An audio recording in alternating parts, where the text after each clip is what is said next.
Welcome, folks, to video number 139. The title is My Hometown, Part 1.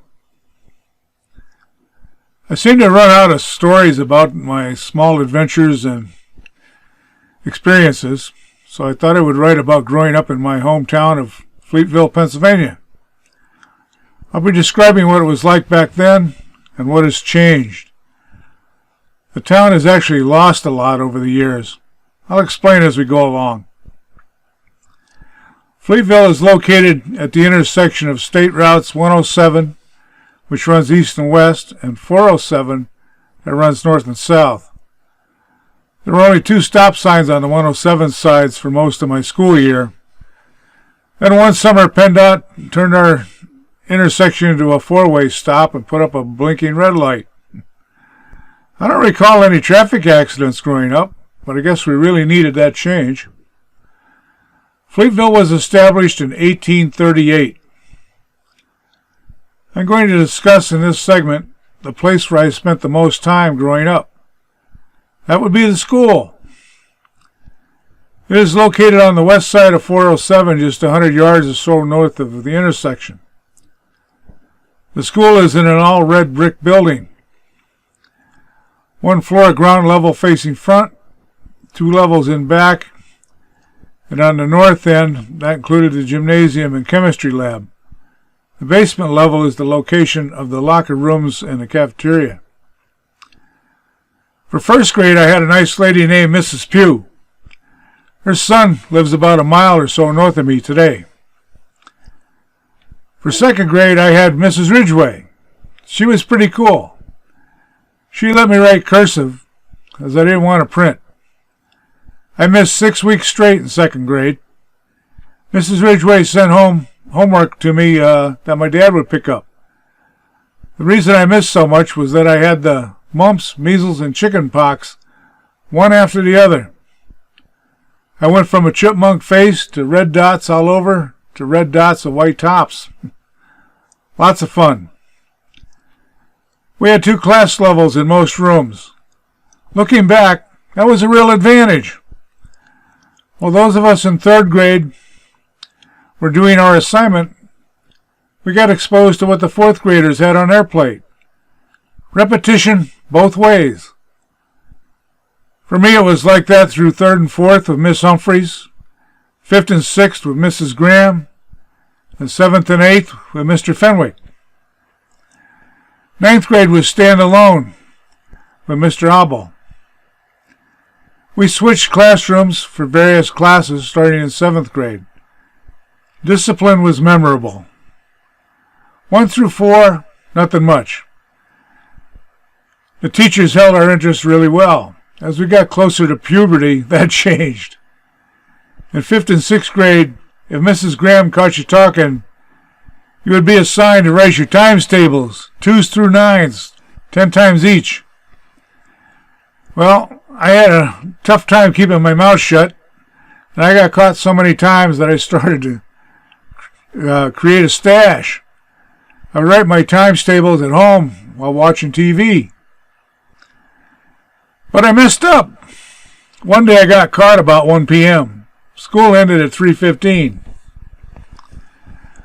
On the way out of class at the end of the day, I took a set from my stash, and as I was leaving, I laid it on Mrs. Graham's desk.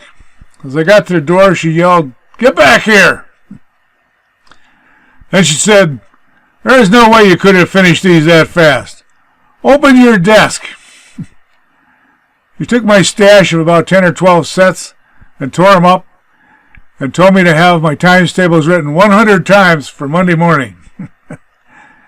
As you can imagine, I learned really quick how to properly use and disperse my resources.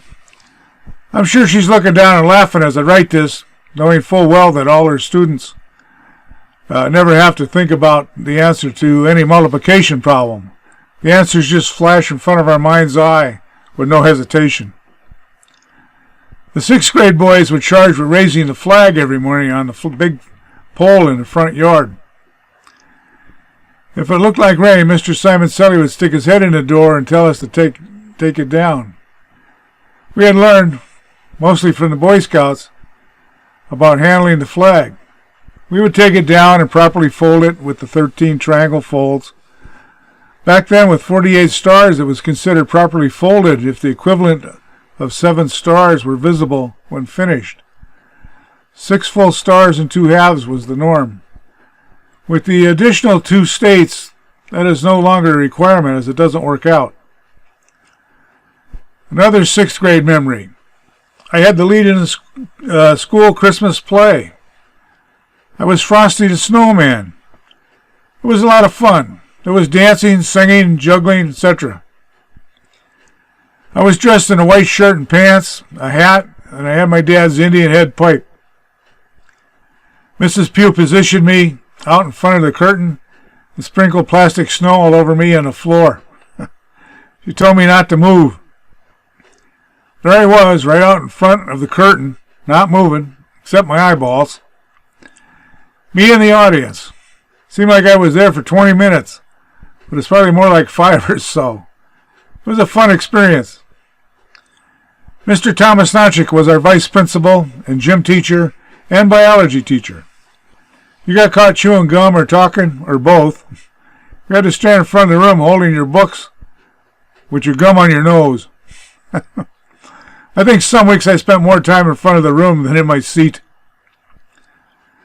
We had a full year of botany in 9th grade with Mr. Notchick. I loved it and couldn't wait for 10th grade, where we would have a full year of zoology. But because of the consolidation, that changed. We had Mr. Woolsey for biology that year. There is a previous video dedicated to him. He worked with my dad in the summer doing remodeling and house building. I knew him since I was 6, a lifelong friend. After Mr. Notchick retired, he and his wife opened Mayflower Florist Shop in Tunkhannock. They lived on the west side of Lake Sheridan. There were also a few times during my grade school tenure that I made an appearance in the principal's office. Mr. Benjamin Simon Selly was our principal. I had a close relationship with that finely crafted piece of woodwork hanging in his office. I think I interacted with it 4 times. When we consolidated, Mr. Simon Selly took a position as director of the International Correspondence School. Mr. William Fenwick from Carbondale was our English teacher for 7th through 10th grade. I could diagram a sentence with the best of them. He became our driver ed instructor later on. He had a neat side job. He drove a Mart's tour bus on weekends. That job had some challenges and some neat experiences he would relate to us. I mentioned him in a previous story about the science fair. I have more to add about that during this series.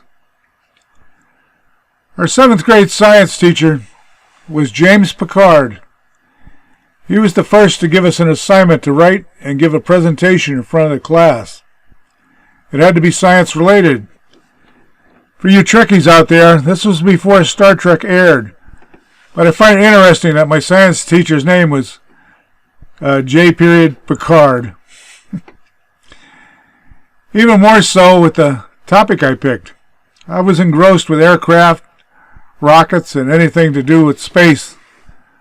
I had a small telescope and could identify all the northern hemisphere constellations. I would sit on the back steps on a clear night and watch for Sputnik to cross the sky.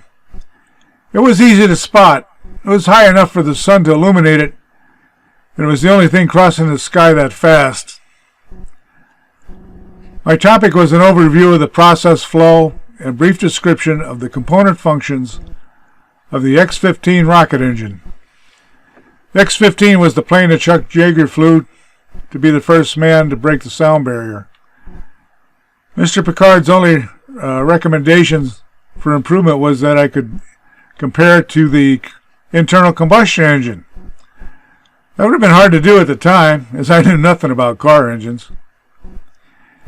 8th grade was the year of the science fair. It was also the year that I got stabbed in the leg. Glenn Rohrbach sat next to me. One day he wanted to ask me a question and went to just poke me a little with his pencil to get my attention. Just as he did, I slid over in the seat, and the pencil went into my thigh, cleared to the bone, and broke off. All I felt was a pinch. When I looked up at Glenn's face, and he was looking at a stubby, broken off pencil, I raised my hand and went to the boy's laboratory. There was a hole in my leg. I went to Mr. Simon Selly's office. He took me to a doctor in Dalton. He numbed it up and pulled out the pencil. I was disappointed, as he wouldn't let me watch. I still have a little gray spot on my thigh from that. We had chemistry in 9th grade. I don't remember the teacher's name. He wasn't very enthusiastic about it. As I was heavily engrossed with rockets and space, I acquired a little yellow manual on how to build a 3-stage rocket. Working hard all summer and making my own money, I checked on everything in the bill of materials and knew I could purchase all the components. The rocket would have been 6 feet tall and about 6 or 8 inches in diameter. The only thing missing was how to make the fuel. It was called peanut butter fuel. It was not made from peanut butter. When you're 12 to 14 and you are pretty naive, and we all thought our teachers knew everything about their subject, I went to the chemistry teacher and explained what I wanted to do and asked for help to create the fuel. His response was a question. Would I give a 3-year-old boy a box of dynamite and a pack of matches? Of course not, I said. He said that's why he's not going to help me. As time has gone on, and the fact that I was so involved with being in the forefront of rocket science, that perhaps I knew more about it than he did. I did not see any point in building that rocket if I couldn't fly it, so I never did. My 2 worst subjects were algebra in 7th grade and Latin in 9th. I failed in both. I even asked Barbara Price to tutor me in algebra during the summer. She worked with me a few days a week, and I failed her test too. When we consolidated, I knew advanced math was not for me. I took the commercial subjects.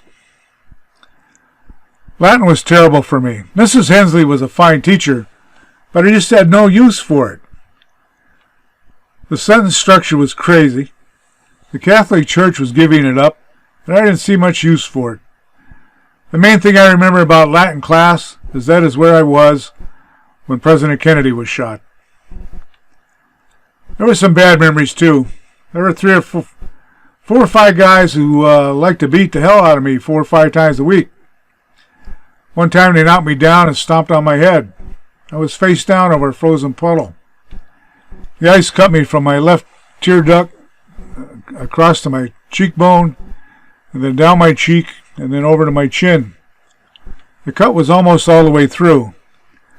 Thank goodness Dr. Patrick had salve that I put on the scab numerous times a day to keep it soft. The only visible sign is a dimple on my left cheekbone. It looks fine, but it's not natural. Another time, the 5 of them were beating me up in the front of the school. There isn't much point fighting back against 5, and they're all about a foot taller than you. They dragged me over one of the jagged rocks that lined the outside of the lawn. I was cut on my right side from my ankle to my armpit. Dad always told me to turn the other cheek. One day I told him, Dad, both cheeks are getting pretty sore. When I started throwing 120-pound hay bales all day long, I got pretty strong.